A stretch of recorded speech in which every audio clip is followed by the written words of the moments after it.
पाणी टंचाई विरोधात ठाकरेंच्या शिवसेनेचा दादरमध्ये हंडा मोर्चा। यावेळी पोलिसांकडून आंदोलकांची धरपकड। आंदोलनाला परवानगी नसल्याचं कारण देत पोलिसांनी मोर्चा अडवल्याची माहिती। ठाण्याच्या दिव्यामध्ये ठाकरेंच्या शिवसेनेचं घरगुती गॅस दरवाढी विरोधात आंदोलन। घरगुती सिलेंडरची किंमत 50 रुपयांनी वाढल्यामुळे ठाकरेंची शिवसेना आक्रमक। पाणी टंचाई, गढूळ पाणी पुरवठा तसंच अनेकविध नागरी समस्यांवरून ठाकरेंची सेना आक्रमक। गिरगावमध्ये आंदोलन सुरू होण्याआधीच ठाकरेंच्या सेनेच्या कार्यकर्त्यांची पोलिसांकडून धरपकड।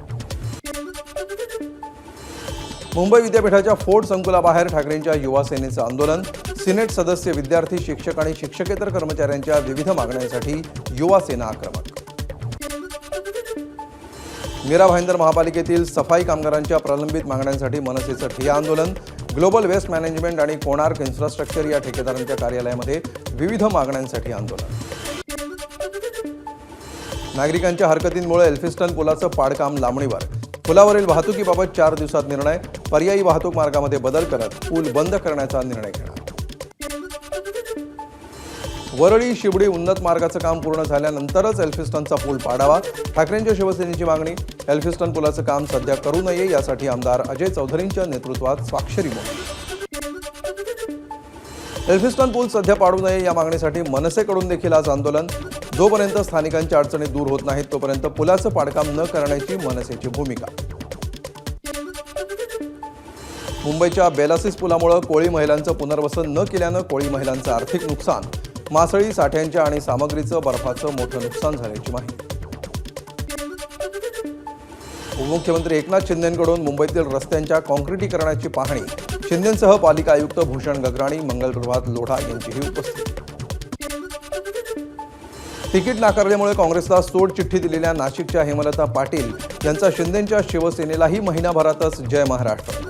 शिवसेनेमध्ये कामाला न्याय देऊ शकत नसल्याची पक्ष सोडताना दिली प्रतिक्रिया। पुण्यातल्या उद्योगपतीची बिहारच्या पाटण्यामध्ये हत्या। कोथरूडमधील उद्योगपतीचा सायबर मर्डर झाल्याची माहिती। कंपनीच्या कामासाठी मेल करत पाटण्यामध्ये बोलावून घेत हत्या। पुण्यातील उद्योगपतीच्या सायबर हत्येप्रकरणी 5 संशयित ताब्यात। बिहार पोलिसांच्या विशेष पथकानं संशयितांना जेहनबाद आणि नालंदा जिल्ह्यातून केली अटक। पुण्यात पुन्हा कोयत्याची दहशत। फ्लॅटच्या बुकिंगची रक्कम परत मागितल्याचा राग मनात ठेवत कोयता फिरवत दहशत माजवण्याचा प्रयत्न। उत्तम नगर भागातली घटना, गुन्हा दाखल। जन्मदात्या पित्याकडूनच 11 वर्षांच्या मुलीवर अत्याचार। बीड तालुक्यातल्या नेकनूरमधील धक्कादायक प्रकार। नराधम पित्यावर बाललैंगिक अत्याचार कायद्याअंतर्गत गुन्हा दाखल। गोंदियातील गर्भवती महिलेच्या मृत्यूचं प्रकरण।